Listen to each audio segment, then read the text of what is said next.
Assalamualaikum warahmatullahi wabarakatuh. Saya Yudi Pramuko, tukang donat dari Parung YouTuber, tertua di semesta. Moga-moga Allah menganugerahkan kesehatan senantiasa ya pada kita. Kalau kita sakit, kita membutuhkan orang lain, membutuhkan dokter, membutuhkan keluarga, ya, membutuhkan perhatian dari suster, dari para medis lainnya, dan kita tergeletak di ranjam. Moga-moga kita selalu sehat ya, dan juga yang mahal itu sehat, dan kemudian moga-moga Allah menganugerahkan keimanan yang tidak ternilai harganya.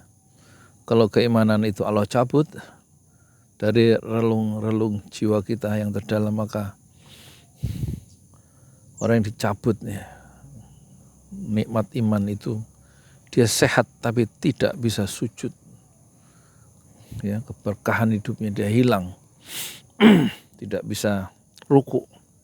Moga-moga kita menggunakan keimanan yang sudah Allah berikan itu untuk mengarungi ya kehidupan modern ini dengan penuh kehati-hatian, dan semoga Allah menganugerahkan rasa cinta ya di dalam dada kita, sehingga dengan rasa cinta, keimanan dan kesehatan itu kita ikut ya memberikan saran-saran, mengkritik pejabat-pejabat kita yang melakukan deviasi ya, penyimpangan. Moga-moga tidak terlalu jauh penyimpangan itu dengan kritik-kritik yang tajam atau perspektif yang the other perspektif ya, dalam mengelola kekuasaan yang memabukkan itu. Hari ini saya mau ngomong panjang ya, dan ini jam 7, langit mendung ya, langit kian mendung. Kita teringat cerpen Ki Panji Kusmin yang heboh itu ya. Kita nggak usah bahas. Fly me to the moon and let me play among the stars. Let me see what spring is like on Jupiter and Mars. In all the world, hold my hand. In all the world, baby, kiss me. Nyanyi ora apa-apa tuh, meskipun pedagang kecil. Rakyat kan harus merawat ya kebahagiaannya sendiri. Jangan bingung menghadapi hidup, apalagi lihat kelakuan-kelakuan pejabat publik kita ya, baik kejaksaan kayak, kehakiman kayak, parlemen kayak, presiden kayak, ya, polisi kayak, pusing kita, ya kan? Mendingan kita memperhatikan Anies Baswedan sebagai sebuah harapan baru, insya Allah. Ya, takdir Allah berlaku, kita manusia hanya menerima. Saya ngomong-ngomong nggak sistematis ya, kira-kira sejam ya. Ya panjang sejam kalau ya nggak punya wifi, mohon maaf kalau yang pakai kuota. Nanti saya potong-potong 7 menit ya, jadi dapat saya kayak kemarin tuh ngomong 50 menit, kita yang tanpa editingnya itu kita muat, yang kita kasih yang diedit sedikit kita muat 50 menit, udah 2 videonya. Kemudian yang 51 video 50 menit itu dipecah lagi jadi 7 ya, 7 menit kira-kira begitu. Jadi akhirnya kemarin satu rekaman itu bisa 9 video, karena saya punya target satu hari harus 20. Ya Rob ya, tolonglah hamba menjadi penghafal Quran 30 juz Al-Quran pada tanggal 29 Agustus 2023 jam 5 waktu Indonesia bagian Parung, bagian barat ya. Ya Rob, tolonglah hamba agar hamba memiliki video sampai 10 atau 11.000 pada tanggal 29 Agustus 2023. jam 5 waktu Indonesia bagian Barat. Itu satu target ya, harus di apa? Amin amin ya rabbal alamin. Satu target besar yang harus dicanangkan ya. Kalau tidak, waktu yang 24 jam itu modal kita itu hilang ya untuk mengerjakan hal-hal yang remeh-temeh dan tidak penting ya. Jadi perlu target ya.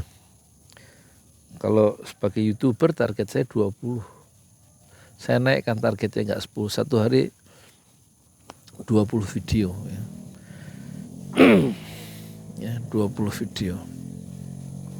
Insya Allah 10 bulan lagi dari sekarang ya, Oktober sekitar ya 10 bulan itu tercapai 11.000 lah, paling tidak 10.000 video. Sekarang sudah 6.200, hampir 6.300.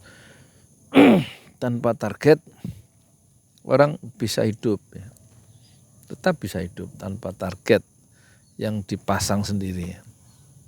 Target saya adalah menghafal Quran 30 juz dan selesai pada Allah. Insya Allah ditolong oleh Allah sampai tanggal 29 Agustus, 1 tahun lagi insya Allah. Dan target jumlah YouTube-nya itu 11.000 kira-kira atau 10.000 lah. Ya. Tanpa target orang hidup bisa, tapi persoalannya adalah kalau hidup tanpa rencana atau tanpa target yang dipasang sendiri yang lebih tinggi dari target orang lain, itu kita bisa hidup ikhlas tanpa target. Tapi masalahnya kita tidak produktif itu. Ya, bangsa ini termasuk bangsa yang tidak produktif ya.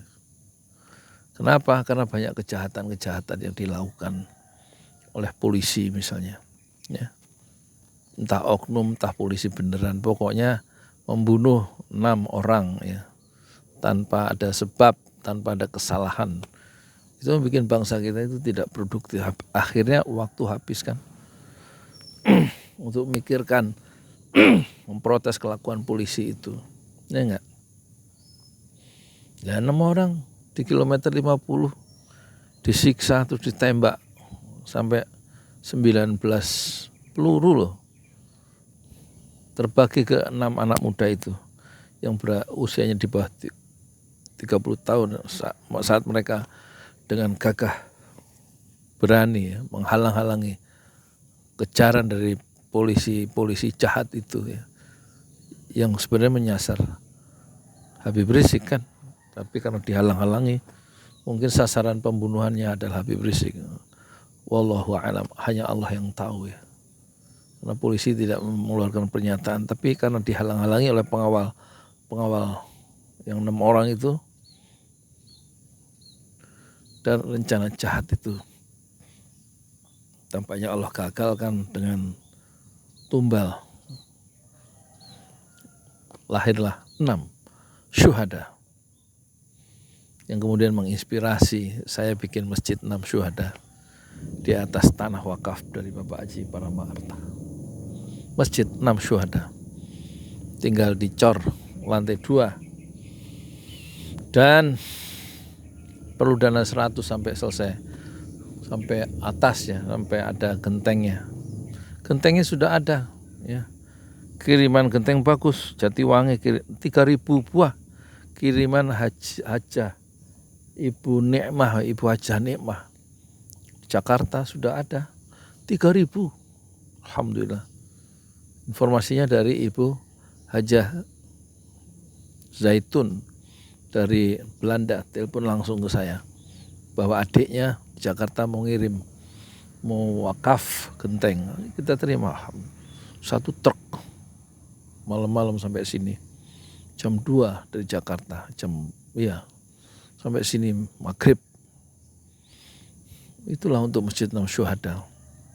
Tapi Allah, nanti saya minta secara khusus supaya Allah mengirimkan 100 juta sampai genteng terpasang. Alhamdulillah. Semennya dari Pak Ihsan Tholib kemarin udah kirim 200 ya. 200 sak. Pak Ihsan Tholib ini ya. Ya semoga para donatur yang besar yang kecil ya Allah anugerahkan ini apa pahala yang berlipat ganda, apalagi membangun masjid ya, ganjarannya itu lebih dari sekedar pahala yang mengalir pahalanya, tapi juga mendapatkan rumah di surga. Kata Rasulullah begitu, man bana masjidan lillah banallahu lahu fil jannah mislah. Siapa yang membangun masjid lillah karena Allah, banallahu lahu fil jannah mislah, maka Allah akan membangunkan sebuah rumah di surga ya. Janji yang keluar loh dari celah-celah bibir manusia yang mulia Muhammad Rasulullah Sallallahu Alaihi Wasallam. Jadi kita doakan ya orang-orang yang donatur itu mendapatkan pahala dan juga mendapatkan rumah di surga. Amin amin ya rabbal alamin. Jadi kembali ke orang jahat itu, di samping banyak orang baik di Indonesia, ada juga orang jahat ya. Yang pertama membunuh tadi ya. Ini kita lihat dari polisinya dulu ya.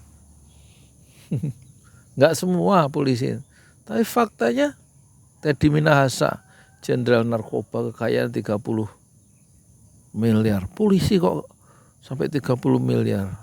Dan ditangkap kan karena itu Kapolda Jatim. 3 kali dia menjabat Kapolda.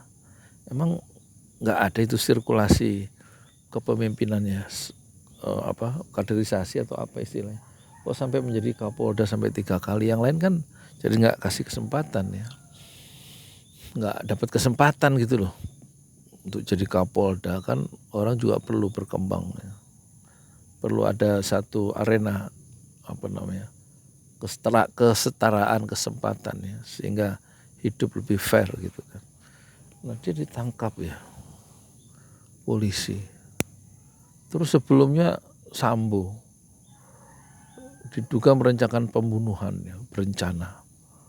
4 jenderal itu keseret-seret, berapa puluh orang yang keseret-seret karena manuver-manuver licik dari Sambo dengan kaitannya asosiasinya dengan judi online 303. Ini negeri sebenarnya rusak ya, dirusak oleh elit-elitnya ya, oleh elit-elitnya.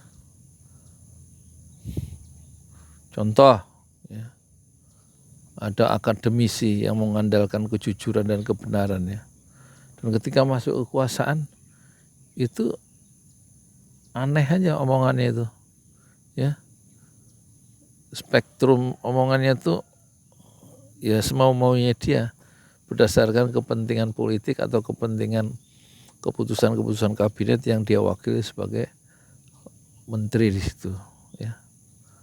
Kekayaannya banyak juga. Jadi sekarang ini orang berlomba-lomba ngumpulkan kekayaan ya. Menteri tahu kekayaannya 10 miliar. Tadinya cuma 900 gitu. Tahu melompat jadi 10 miliar. Dapat dari mana coba duit itu? Ya memang terlaporkan dengan rapi di elektronik laporan harta dan kekayaan pejabat negara ya, LHKPN ya. LH laporan harta kekayaan PN pejabat negara memang terlaporkan. Kita tahu itu. Bermiliar-miliar duitnya. Sementara rakyat ya, dengan undang-undang Omnibus Law itu makin susah tuh kemarin. Kalau pensiun makin berkurang jumlah pensiunnya. Kalau ngajukan pengunduran diri ya begitulah ya. Hitung-hitungannya makin beda, bukan menguntungkan, makin membuat dia mengeluh karena alasannya itu peraturan baru dari Undang-Undang Cipta Kerja. Loh, sekarang kita ini pemerintah dibuat untuk apa? Untuk menggemukkan kantong atau rekening para pejabat supaya lebih gendut, atau rekening oknum-oknum polisi perwira-perwira itu supaya lebih gendut, atau membuat rakyat itu perutnya gendut. Bukan susah ya, sekolah susah, mau masuk tahun ajaran baru ibu-ibu ngeluh. Yang ngeluhnya ke saya, ya saya tahu jadinya kan. Ya enggak, orang-orang yang punya duit sih enggak ngeluh lah, wong tinggal bayar. Nah kalau sekarang di kampung ini emak-emak itu teman-teman saya itu, emak-emak itu teman-teman saya beli berasnya literan, Sekarang ada anak sekolah bayar itu, bayar ini, bayar seragam, ya ngeluh duitnya nggak ada. Kalau ada sih nggak ngeluh kan. Itu loh, gimana sih negara kita ini. Itu polisinya ya, Sambo, Teddy Minahasa. Jadi polisi ini sekarang berada di era Pak Jokowi ini, tampaknya polisi kita itu berada di titik yang rendah ya dalam sejarahnya. Mereka mengalami demoralisasi, tidak semua. Banyak polisi yang baik. Saya juga bukan orang bodoh ya kan. Nggak selalu semua itu baik, nggak selalu semua itu jahat. Selalu ada exception, pengecualian ya. Tapi kalau kita lihat di media itu yang berbuat jahat-jahat tuh seperti Teddy Minahasa kan orang jahat tuh. Seperti Sambo itu kan orang jahat. Dan orang-orang lain itu. Karena harusnya mereka itu menjadi panutan sebagai pejabat publik, sebagai tokoh, sebagai seorang perwira, sebagai seorang sarjana, sebagai orang yang well informed. Ngerti nggak well informed nih teman-teman saya yang tukang donat, tukang baslok, tukang gorengan, tukang cilok, tukang martabak telur ya, tukang dadar gulung tuh ngerti nggak well informed? Artinya orang-orang yang lebih dicukupkan ilmu pengetahuannya ya oleh Allah seharusnya lebih berhati-hati dalam meniti kehidupan. Jangan tamak gitu loh, jangan tomak, jangan serakah, jangan greedy, ojo rakus menghadapi hidup, ya kan? Yang qanaah gitu, hidup itu apa adanya, cukupkanlah apa yang ada. Yang ada itu lebih dari cukup ya, bisa kita syukuri. Contoh lah, kita bisa bernafas itu coba. Ada tetangga saya di sini, setelah kena COVID ya, 2 bulan di RSUD Depok itu, sampai sekarang sudah berapa bulan keluar dari rumah sakit masih harus kadang-kadang nafasnya sesak dan harus pakai oksigen. Belum total hampir setengah tahun padahal ya. Susah bernafas ya. Kadang-kadang saya juga infeksi kan paru. Alhamdulillah tadi saya sudah bisa panjang ya, ini bacaan sholat subuh. Biasanya saya surat-surat yang pendek yang 3 ayat karena nafasnya sesek ya, infeksi paru. Tapi alhamdulillah ya, dikasih obat semprot yang produksi Jerman itu, yang dikasih dari tempat itu dari dokter Fatiah ya, dokter Fadliah yang ya dokter ahli paru-paru. Alhamdulillah. Tadi saya bisa azan tadi, alhamdulillah hari ini azan meskipun nggak terlalu panjang. Terus saya bisa baca bisa baca panjang. Surat yang pertama itu saya baca rakaat pertama tadi waktu sholat subuh, saya lupa tadi. Oh ini, أأنتم أشد خلقا أم السماء بناها رفع سمكها فسواها وأغطش ليلها وأخرج ضحاها والأرض بعد ذلك دحاها أخرج منها ماءها ومرعاها والجبال أرساها متاعا لكم ولأنعامكم فإذا جاءت الطامة الكبرى يوم يتذكر الإنسان ما سعى وبرزت الجحيم لمن يرى فأما من طغى وآثر الحياة الدنيا فإن الجنة هي المأوى وأما من خاف مقام ربه ونهى النفس عن الهوى فإن الجنة هي المأوى. Biasanya dulu sampai situ terus Allahu Akbar ruku. Tadi saya teruskan, yasalunaka 'anis sa'ati ayyana mursaha fima anta min dzikraha ila rabbika muntahaha innama anta munziru man yakhshaha ka'annahum yawma yarawnaha lam yalbathu illa 'ashiyatan aw duhaha. Alhamdulillah bisa seperti itu. Biasanya surat An-Nas mulai sesak kan. Al-Falaq biasanya itu rakaat pertama. Biasanya rakaat pertama habis Sabbihisma ya. Tadi saya coba baca itu. Itu Az-Zariyat, surat apa sih itu? An-Nazi'at ya. Terus rakaat kedua surat Al-Fat ya. Potongan terakhir, ayat terakhir. Huwallazi setelah amin gitu kan. Huwallazi arsala rasulahu bil huda wa dinil haqqi liyudhhirahu 'alad dini kullih wa kafa billahi syahida. Muhammadur Rasulullah walladzina ma'ahu asyidda'u 'alal kuffari ruhama'u bainahum tarahum ruk'an sujada yabtaghuna fadlan minallahi wa ridwana simahum fi wujuhihim min atharis sujud. Masih susah ya. Biasanya athari sujud terus Allahu Akbar ruku. Tadi saya teruskan. Apa tadi terus? Dzalika mathaluhum fit Taurati wa mathaluhum fil Injil. Kazar'in akhraja syatahu fa'azarahu fastaghlazha fastawa 'ala suqih yu'jibu az-zurra'a liyaghidha bihimul kuffar. Wa'adallahu alladhina amanu wa 'amilus salihati minhum maghfiratan wa ajran 'azima. Itu tadi alhamdulillah, nafas itu penting ya, nafas itu. Jadi kita nafas itu anugerah yang sangat besar ya dari Allah ya.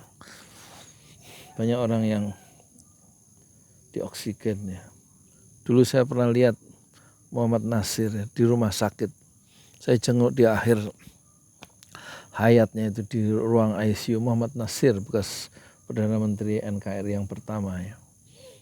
Dan setelah ditahan oleh Bung Karno, dilepaskan oleh Pak Harto dalam perubahan cuaca politik yang dramatis ya, tahun 66 dibebaskan setelah 4 tahun diberi penjara.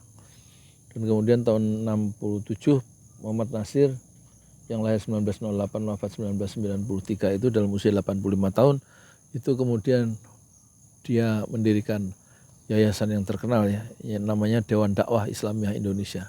Dan saya ada 5 tahun di situ sebagai wartawan dari majalah resmi Dewan Dakwah yang namanya Majalah Media Dakwah ya. Dan di akhir hayatnya saya ketemu Pak Nasir ya. Di ruang kaca, di ruang ICU tidak bisa dijenguk. Saya lihat nafasnya itu naik turun ya. Ditangkup oleh oksigen, ada tabung oksigen di dekat tempat tidurnya itu. Dan Pak Nasir pakai ini ya, pakai selimut bergaris biru yang khas dari Rumah Sakit Cipto Mangunkusumo itu. Dan 2 perawat itu hilir mudik seperti biasa. Padahal pasien di ruang ICU itu adalah orang besar ya. Muhammad Nasir tampaknya suster yang masih muda itu mungkin belum membaca sejarah bahwa orang yang sedang dia rawat adalah orang besar yang memperjuangkan kemerdekaan Palestina, memperjuangkan kemerdekaan Aljazair, memperjuangkan kemerdekaan Maroko, dan kemudian terakhir memperjuangkan kemerdekaan Bosnia Herzegovina, Muhammad Nasir. Jadi naik turun dadanya susah nafasnya itu. Saya lihat cara Pak Nasir di ruang ICU itu menarik nafas susah ya. Dan tampaknya tidak sadar ya. Sudah tidak sadar, detik-detik sakaratul maut atau beberapa minggu kemudian saya dengar kabar wafat ya Pak Nasir. Karena sakit tua ya kelihatannya, gangguan pernafasan. Jadi nafas ini penting ya. Jangan dibuang-buang nafas untuk tidur ya. Pakai ya, nafas dan kesehatan itu untuk ibadah ya kepada Allah Subhanahu wa taala. Dan kita sayangkan ya, pejabat-pejabat kita yang nafasnya bagus, termasuk anggota-anggota kepolisian itu. Mereka melakukan kejahatan ya, dengan membunuh 6 laskar Front Pembela Islam. Kemudian melakukan pembunuhan berencana, kemudian membackup judi online, menerima setoran dari bandar-bandar judi. Itu yang diungkapkan oleh ini ya, oleh Aiman dan juga oleh beberapa wartawan yang mewawancarai bandar judi itu, kemana dia salurkan setoran itu ke oknum-oknum polisi supaya judi online itu bisa tetap aman. Menurut Aiman yang dari Kompas TV yang sekarang dia tampaknya mengundurkan diri atau dipaksa mundur ya. Dia mewawancarai seorang bandar judi, katanya 1 bulan itu bisnis dari judi online itu bersih 50 miliar. Kata bandar judi itu yang nggak mau disebutkan namanya dan disamarkan wajahnya. 50 miliar 1 bulan bersih. Ini masalah kita, problem kita. Belum termasuk narkoba, barang-barang bukti ya, sebagian dijual ya oleh Teddy Minahasa. Polisi juga tuh. Jadi itu polisi, belum hakimnya ya. Menerima suap, jaksanya juga menerima suap, pengacaranya juga memberi suap, penyidiknya juga begitu. Ini kata Alvin Lim dalam wawancara di yang tadi sudah saya reaksi ya, dengan wawancara dengan podcastnya Susno Duaji yang subscribernya sekitar 20.000 dan baru mulai bikin podcast tuh Januari 2022, baru 9 bulan. Susno Duaji, dan Susno Duaji tahun 2008 itu menjadi kabar reskrim dan kemudian punya kasus di kepolisian, ya kan? Bisa dicek jejak-jejak digitalnya. Dalam perspektif Susno Duaji, dia dikriminalisasi sebagaimana Alvin Lim 2 kali dikriminalisasi oleh polisi. Habib Rizik juga dikriminalisasi, malah 3 tahun 7 bulan itu nggak bisa pulang ya, nggak dibantu kepulangannya ke Indonesia oleh pemerintah, kan dia warga negara Indonesia, dia cari jalan pulang ya. Dan kemudian kata Habib Rizik, dia sebenarnya ketemu di Jeddah, di sebuah hotel di Jeddah bersama Tito Karnavian, mungkin waktu itu Kapolri ya, masih Kapolri atau sudah Menteri Dalam Negeri, dan juga Kepala BIN ya, Budi Gunawan, yang dulu juga gagal, seperti digagalkan oleh KPK ya, tidak jadi Kapolri itu, akhirnya dipasang oleh kekuasaan, ditawari menjadi Kepala BIN ya. Jadi orang-orang ada masalah tuh secara track recordnya ya, baik Tito Karnavian ya, dalam cara dia mengatasi kerusuhan Mei, demonstrasi Mei tanggal 19, 20, 21 Mei 2019 kalau tidak salah di Bawaslu, itu 6 atau 8 mati ya, karena polisi juga tuh, video-videonya mengerikan ya, penyiksaan dalam video itu dalam menangani para demonstran di bawah kepemimpinan, kalau tidak salah Kapolrinya waktu itu Tito Karnavian ya.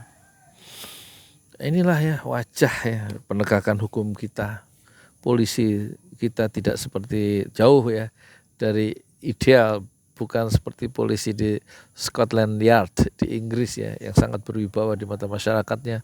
Malah katanya polisi di sana tidak pakai senjata, tidak bawa senjata. Orang sangat hormat terhadap polisi Scotland Yard di Inggris ya. Terus dalam perspektif Ustadz Alfian Tanjung, dia mengatakan di salah satu videonya, ciri negara komunis itu, ya kan, kalau dia itu menjadi negara polisi, kepolisi, semuanya diatur oleh polisi ya. Dan kemudian ada WA masuk ya. Ya tentu kita bukan negara komunis sekarang ya, karena selama masih ada ruh jihad itu, komunis akan kita lawan kan gitu ya, dengan semangat jihad fisabilillah ya. dan tampaknya musuh itu juga berpikir untuk melakukan atau untuk menjadikan Indonesia negara komunis ya. Tapi mereka sudah berhasil mengatakan bahwa Indonesia bukan negara agama dan Indonesia bukan negara sekuler. Maksudnya Indonesia tidak butuh agama. Indonesia bukan negara agama, berarti Indonesia bukan negara yang menganut syariat Islam. Jadi dia anti syariat Islam dengan cara yang sophisticated ya, dengan bahasa yang bersayap ya, bahwa Indonesia bukan negara agama. Padahal jelas kita negara yang mayoritas penduduknya beragama Islam, tentu merindukan tegaknya syariat Islam yang penuh dengan keadilan itu ya. Kerinduan lama yang terpendam itu tentu satu saat ya akan manifest ya, akan terwujud ya. Tapi musuh-musuh syariat Islam itu juga tidak tidur dengan melontarkan isu seperti tadi, intoleran, radikal, khilafah itu. Proyek-proyek yang dibiayai oleh 9 naga itu ya. Proyek besar itu untuk menakut-nakuti isu-isu itu, untuk menakut-nakuti 9 naga supaya mengeluarkan uangnya kan bermiliar-miliar, entah berapa triliun untuk menjual isu-isu yang menekan syariat Islam itu. Maksudnya supaya mereka itu berjaya merampok isi dari bumi Indonesia ya, untuk kepentingan sekelompok elit itu. Jadi negara kepolisian itu ciri daripada negara komunis, kata Ustadz Alfian Tanjung kan. Dan kemudian masuklah ke WA, Menteri Dalam Negeri adalah polisi katanya, Kepala BIN adalah polisi, Ketua KPK Firly Bahuri adalah polisi. Mantan polisi, mindsetnya polisi, bukan orang sipil ya. Civilian values, nilai-nilai sipil itu tidak muncul ya, karena mereka paradigmanya dibentuk oleh nilai-nilai militeristik yang tidak terlalu mementingkan demokrasi dan bisa membabat lawan-lawannya dengan senjata, itu kan gitu ya. Terus kemudian Direktur PT Pindad yang di Bandung, pabrik senjata itu ya polisi. Terus polisi lagi di mana? Ketua KPK polisi, Kepala BNPT katanya polisi, kepala apa lagi tuh? Kepala BNN, Badan Narkotik ya, itu polisi. Kok jadi polisi semua itu? Ya kan tergantung presiden kan. Ya begitulah ya, kita hidup di masa yang tidak sedang baik-baik saja ya. Banyak orang yang dihalau ke penjara. Kemarin ditangkap ya Alvin Lim, seorang pengacara ya, yang baru lulus tahun 2017, belum lama ya. Alvin Lim ditangkap ya, diikat kayak Habib Rizik itu pakai tali yang putih itu. Waktu dia sedang berada, Alvin Lim, di Bareskrim. Bareskrim itu berada di jalan situ ya, Trunojoyo, Jakarta Selatan, dekat Masjid Agung Al-Azhar kan. Ditangkap oleh Kejari Jakarta Selatan ya. Ditangkap. Alasannya orang-orang kejaksaan itu ingin mengeksekusi keputusan pengadilan tinggi gitu, yang menghukum Alvin Lim itu 4 tahun kalau nggak salah, karena pemalsuan dokumen, keputusan pengadilan gitu. Tapi seharusnya tidak ditangkap karena Alvin Lim sedang melakukan banding ya, ke MA kan, ke kasasi di mahkamah. Sebelum keputusan itu inkrah itu berkekuatan hukum tetap ya, setelah diputuskan dari MK misalnya, baru bisa diambil eksekusi terakhir. Tapi kalau masih dalam proses banding ya, putusan pengadilan itu dibanding oleh Alvin Lim, secara normatif itu tidak bisa ditangkap. Nah itu masalah kita ya. Terus diskusi yang diperkirakan panas menghadirkan siapa itu, Kamarudin Simanjuntak dan Susno Duaji itu tiba-tiba pihak TV One membatalkan dalam the last minute ya, pada menit-menit terakhir saat Susno Duaji dalam perjalanan menuju stasiun TV One ditelepon, akhirnya dia berbalik, mobilnya berbalik pulang. Sementara Kamarudin Simanjuntak sudah ada di stasiun TV One, tapi tidak bisa siaran karena dilarang oleh pihak TV One. Ya, tekanan ya dari kekuasaan tentu saja membuat TV One itu tidak berdaya, karena TV One adalah pemiliknya adalah Abu Rizal Bakri dan mungkin bersentuhan atau bagian yang inherent atau punya hubungan bisnis dengan oligarki barangkali gitu. Dengan kepentingan bisnis tentulah ya, dan kepentingan politik tentulah yang membuat Susno Duaji dan siapa? Kamarudin Simanjuntak yang pembela dari pengacara yang sangat vokal dari keluarga Joshua yang diduga dibunuh oleh Sambo itu, Freddy Sambo, itu tentu ada tekanan ya dari kekuasaan. Jadi bermunculan ya satu demi satu persoalan-persoalan yang dilakukan oleh elit-elit politik kita, dan rakyat tuh tambah susah sebenarnya kan. Masa orang sekaliber saya ini, sekaliber saya, iya, masa jualan mie ayam sekarang, kan nggak pantas toh, mestinya. Tapi bagaimana lagi, itulah hidup ya kan. Masa jualan mie ayam 12.000. Saya sebenarnya mau bikin ini jaringan masakan Padang mereknya Ojo Lali ya. Saya mau bikin jaringan rumah makan yang sederhana itu dengan jual 4 menu saja plus sambal hijau dan gule nangka itu yang khas Padang itu, supaya satu warung bisa ditungguin oleh 3 orang dengan sistem bagi hasil ya, dengan sistem poin. Misalnya keuntungan dari itu misalnya 100 perak, tukang masak poinnya berapa, 3 misalnya. Terus yang layani misalnya 3 ya kan, kemudian udah 6 ya. Kemudian pemiliknya Yayasan Pesantren Ojo Lali misalnya poinnya 4 misalnya, ya kan, untuk biaya dakwah ya.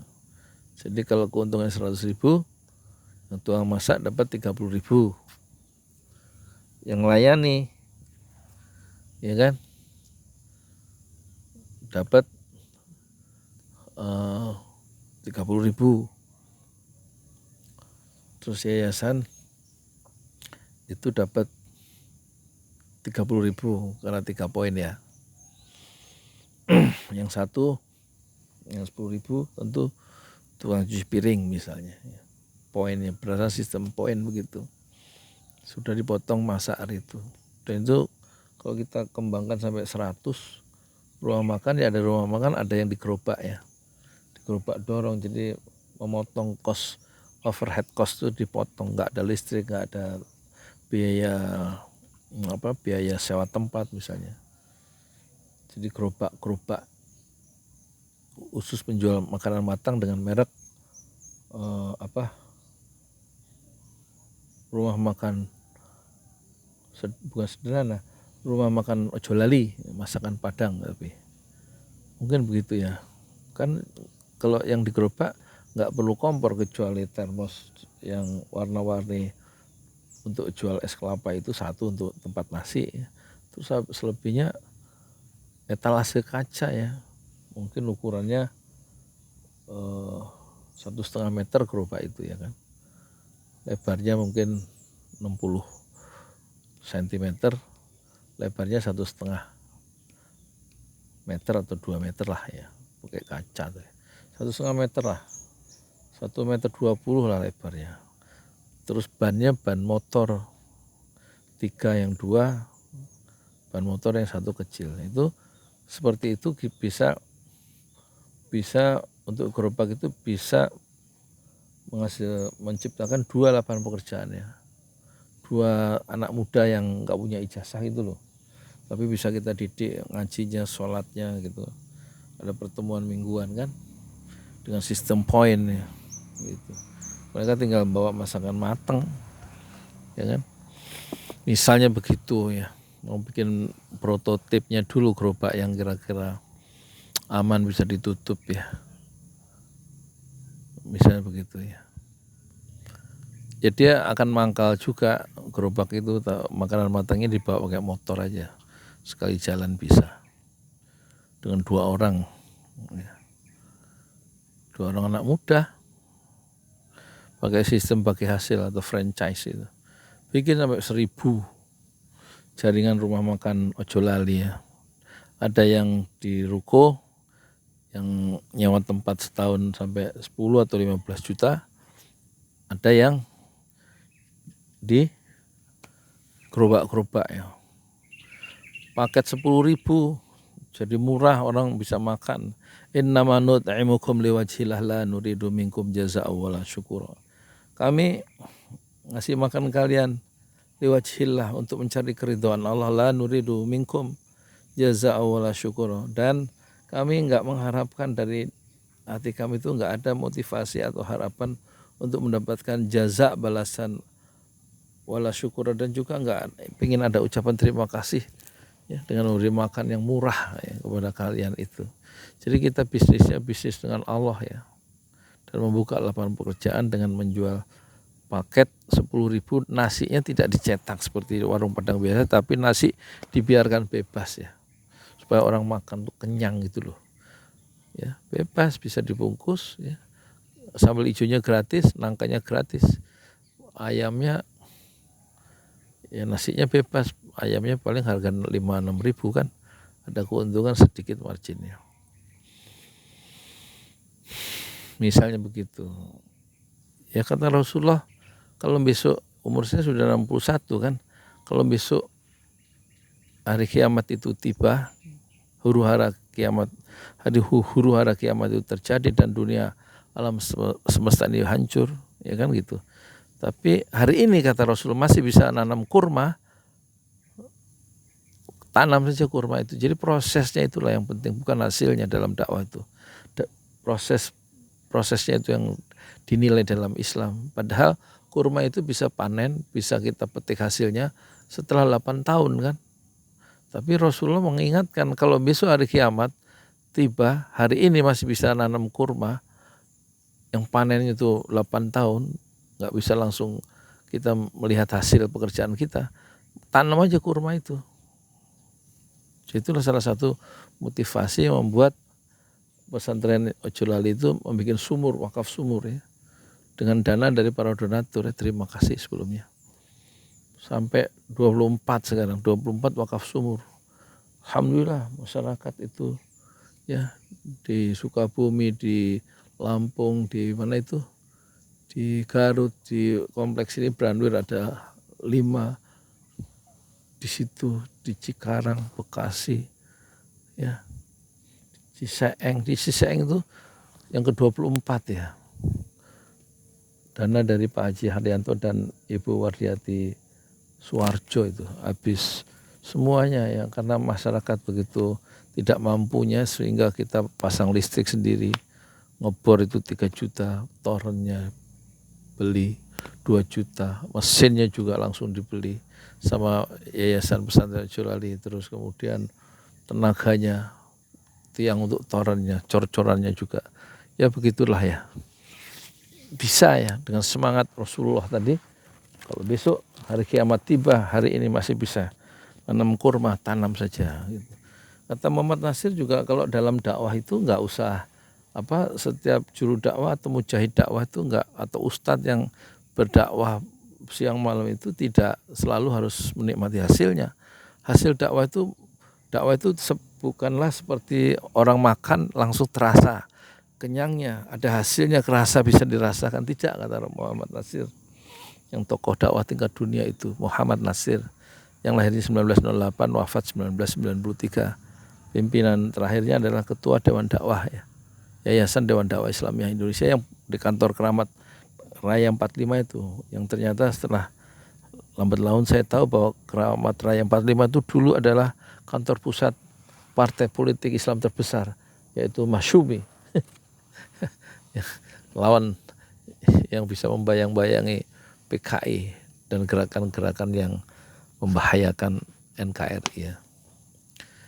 Nah, dia mengatakan orang yang berdakwah itu tidak langsung terasa kenyang. Mungkin si ustadz itu, si juru dakwah itu, si guru itu, si murabi itu hanya baru bisa menikmati 10-20 tahun kemudian hasil pekerjaannya yang dia taburkan di masyarakat. Tapi mungkin juga baru berhasil 50 tahun, 100 tahun ketika si guru, si ustadz, si juru dakwah ini sudah wafat. Dia tidak menghasilkan, tidak melihat hasil pekerjaannya. Tapi yang dinilai dalam Islam, kata Pak Nasir, adalah proses menanamnya itu. Jadi jangan mengharapkan hasil terserah, nanti Allah yang ngatur ya kan. Apalagi kita mengharapkan pekerjaan dakwah yang panjang itu ingin kita nikmati hasil pekerjaan kita dengan cara cepat, itu hilangkan harapan-harapan itu, ingin menikmati hasil. Sama dengan saya ngomong di YouTube ini, mungkin saya tidak bisa melihatnya, manfaatnya secara langsung. Siapa yang ngambil manfaat dari ucapan, dari gagasan-gagasan sederhana ini. Tapi saya yakin ya, Allah itu maha tahu kan. Allah itu maha tahu apa yang kita kerjakan, meskipun tidak ada bekasnya di sisi manusia ya. Jadi itu yang keyakinan itu harus dipunyai oleh seorang guru, seorang ustadz, seorang murabi, seorang juru dakwah ya, seorang penceramah, bahwa yakinlah ya, bahwa Allah itu maha tahu, dan Allah ya maha tahu apa yang kita kerjakan meskipun tidak ada bekasnya di sisi manusia. Tapi Allah menghimpun amal-amal soleh itu dalam sebuah kitab yang nanti kita diperintahkan untuk membaca, kitab catatan harian, kitab catatan amal kita, kitab catatan amal kebaikan kita sendiri, kitab catatan keburukan kita sendiri. Iqra, bacalah kitabaka kafa binafsikal yauma 'alaika hasiba. Cukup hari ini, di hari kiamat, di hari akhir ini, kamu yang membaca kitab catatan amalmu sendiri. Kafa binafsikal yauma 'alaika hasiba. Cukup hari ini kamu yang melihat, menghitung, mengevaluasi, menyaksikan kitab catatan amalmu sendiri. Iqra, baca. Kafa binafsikal yauma 'alaika hasiba. Dan orang-orang yang berdosa itu waktu dia mendapatkan buku harian catatan amalnya sendiri itu, dia kaget.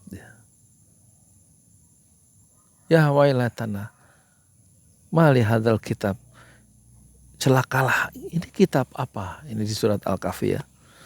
Ya wailatana mali hadzal kitab la yughadiru shaghiratan wala kabiratan illa ahsaha. Kitab apa ini? Kok yang besar ada, amal yang kecil ada, nggak ada yang luput, semuanya ada di dalam kitab ini. Ya wailatana ma li hadzal kitab la yughadiru shaghiratan wala kabiratan illa ahsa. Semuanya ada, kami kumpulkan, kata Allah ya. Wajadu ma'amilu hadir. Apa yang telah mereka kerjakan itu hadir, tercatat, terrecord, terekam dalam kitab catatan amal yang nanti kita baca sendiri, kita lihat sendiri. Dan kita sebagai orang berdosa kaget dengan catatan amal kita sendiri. Ya wailatana ma li hadzal kitab la yughadiru shaghiratan wala kabiratan illa ahsaha wajadu ma'amilu hadira wala yadhlimu rabbuka ahada. Allah, Rabbuka tidak berbuat zalim sedikit pun terhadap kamu. Kenapa? Karena kamulah, hei manusia, yang berbuat zalim terhadap dirimu sendiri, menyia-nyiakan kesehatan, menyia-nyiakan umur, menyia-nyiakan nikmat dari Allah berupa kesehatan dan umur itu untuk membuat dosa, membuat kejahatan, membuat kemaksiatan, dan membuat keburukan-keburukan yang kamu rangkai dalam perjalanan riwayat hidupmu sendiri, karena kamu tidak sabar, ya, tidak takut kepada Allah, karena kamu tidak mampu menaklukkan ketomakan nafsu syahwatmu, sehingga kamu terjerumus pada dosa-dosa yang sebenarnya kamu juga nggak kehendaki. Ya. Itulah ya negeri kita. Kalau semua pemimpin-pemimpin dan rakyat itu saling menyayangi, saling taat kepada Allah, taat kepada Rasulullah, tentu negeri ini cepat maju ya. Tetapi ada sekelompok orang yang punya kekuasaan besar, dan kekuasaannya itu dia mengambil terlalu banyak, mengatasnamakan rakyat, padahal dia menindas rakyatnya sendiri. Maka inilah ya kejahatan-kejahatan yang dilakukan oleh orang-orang yang well informed, yang sebenarnya dia memiliki pengetahuan yang cukup ya, dalam sebuah soal, dalam satu masalah, tetapi dia kemudian menggunakan kekuasaan dan pengetahuan itu untuk memuaskan hawa nafsunya, memuaskan keinginan-keinginannya yang tidak terbatas untuk punya rumah di mana-mana. Sampai ada ya anggota parlemen itu tanahnya itu 50 bidang tanah di sana. Ada yang sampai 75 tanah. Berarti dia akan bingung itu ngurusin sertifikat tanahnya di mana, di sana, di sini. Buat apa? Ya. Makan. Cuman segenggaman ya. Itu sudah cukup membuat tulang punggung kita tegak untuk ibadah kepada Allah. Hanya makan secukupnya, dan tanah-tanah yang bertebaran di mana-mana, rumah, kendaraan yang mewah yang ada, beberapa buah tanah yang bertebaran di setiap kota, di setiap provinsi, itu tidak akan membantu apa-apa orang itu di dalam negeri akhirat yang penuh dengan bahaya ya. Tertipulah mereka dalam kehidupan modern yang sementara, al-hayatul faniyah, kehidupan sementara, dan akan disusul dengan kehidupan yang abadi, yang kita sebagai manusia tidak mati-mati lagi, hidup kekal selama-lamanya dalam kehidupan al-hayatul baqiyah, dalam kehidupan yang kekal abadi. Kesadaran eskatologi seperti ini, bener nggak itu? Keren, bahasa keren ya. Pemuka, jangan-jangan saya ngomong salah. Eskatologis ya, kesadaran terhadap hari akhirat itu semoga bisa mengurangi semangat greedy ya, semangat rakus ya, semangat bangga punya jabatan yang sebenarnya sebentar. Yang lebih lama itu kan umur Indonesia yang dirusak oleh pejabat-pejabat yang berkuasa sebentar, kemudian bikin kebijakan-kebijakan politik yang merusak dan menyengsarakan orang banyak dengan aturan-aturan yang dibuat untuk kadang-kadang untuk ini memperkaya diri sendiri dan memperkaya kelompoknya dan mengambil yang lebih banyak daripada dia memberikan yang terbaik untuk rakyatnya yang dia pimpinnya. Nah, dirusaknya Indonesia, kemudian dia pergi setelah jabatannya hilang karena waktu jabatannya sudah berakhir, seperti selesainya berakhirnya Anies Baswedan setelah 5 tahun jadi gubernur, berakhir juga tuh 16 Oktober kemarin 2022 kan. Tapi coba kalau akhir jabatannya penuh dengan kebijakan-kebijakan yang membuat rusak banyak orang, tentu Indonesia rusak. Padahal Indonesia jauh umurnya lebih lama daripada pejabat itu yang hanya dititipi oleh Allah jabatannya sebentar, yang 5 tahun katakanlah begitu sebagai kepala daerah atau sebagai presiden. Tapi sifat tamaknya itu membuat keputusan-keputusan politiknya, kebijakan-kebijakan yang tidak mendengar untuk kesejahteraan orang banyak, membuat orang banyak itu tambah susah hidupnya dan dia tambah mewah, ya, punya tanah bertambah, punya kekayaan bertambah, punya rumah bertambah dengan alasan beli sendiri. Iya beli sendiri, tapi uangnya mungkin diputar oleh bandar judi barangkali kan, bandar judi online, sehingga dia terima setoran misalnya gitu. Supaya aman, sama-sama TST tahu sama tahu, bandar judi online jalan, penghasilannya besar dan dia mendapatkan setoran. Ya, pihak-pihak tertentu itu pejabat-pejabat yang tamak-tamak yang rusak Indonesia itu setoran dari orang-orang jahat yang melakukan bisnis yang ilegal dan dapat perlindungan yang cukup dari pejabat-pejabat yang bisa mengeluarkan izin dan melindungi secara hukum ya. Nah ini yang begini-begini kan rakyat gak tahu ya.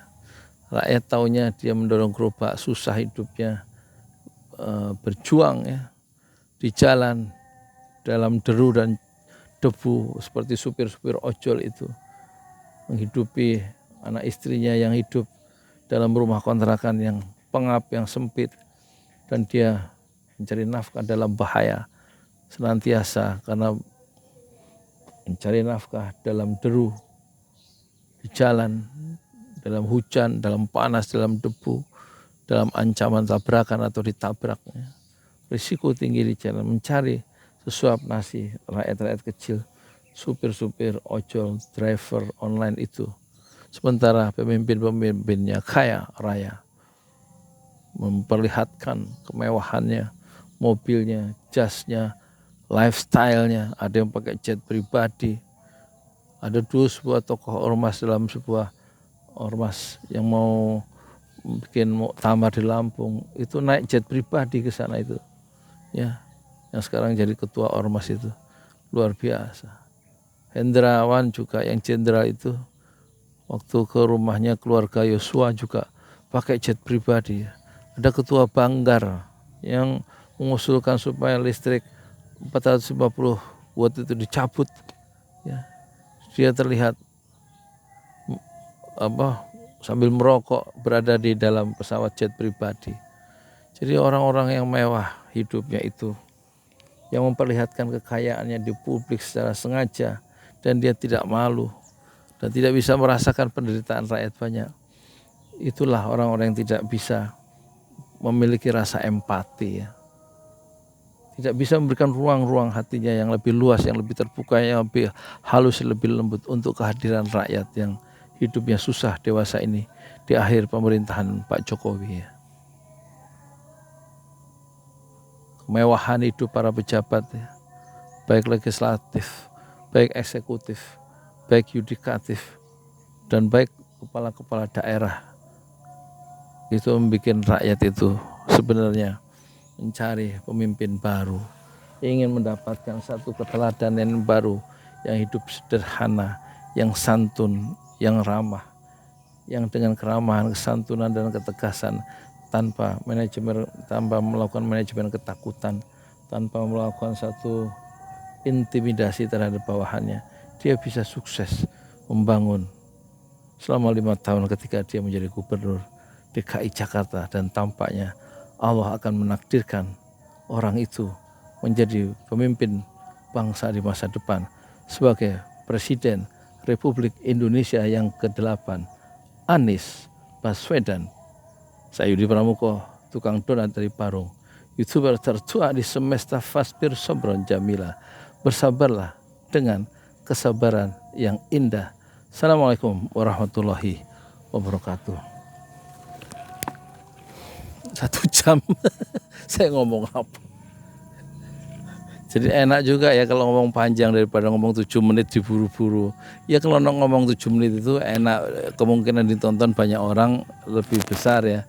Karena banyak orang yang mungkin yang nggak pakai wifi, terbatas pulsanya ya. Paling juga orang nonton pada 2 menit pertama itu kalau menurut survei ya. Menurut kebiasaan orang melihat YouTube. Tapi kalau saya ngomong nggak panjang seperti ini, ya saya pengen ngomong mendokumentasikan pikiran saya, kegelisahan intelektual saya, mendokumentasikan apa yang terpikir dan visi dan cita-cita ke depan, ya kan? Itu nggak bisa didokumentasikan. Mumpung Allah titipkan YouTube untuk manusia berdua satu, kita rekam ya pikiran-pikiran kita sendiri yang sederhana. Ya mungkin nggak menarik, tapi paling tidak sangat menarik untuk diri saya sendiri. Dan biasanya kalau udah saya YouTube kan, orang pertama yang melihat YouTube yang baru saya upload adalah saya sendiri. Saya suka menikmati, narsis memang menikmati diri sendiri di YouTube, karena memang orang itu cenderung egosentris ya, ingin dirinya itu menjadi pusat perhatian. Saya juga begitu, saya egosentris, saya sangat menikmati apa yang saya lakukan sendiri. Dah, Assalamualaikum warahmatullahi wabarakatuh.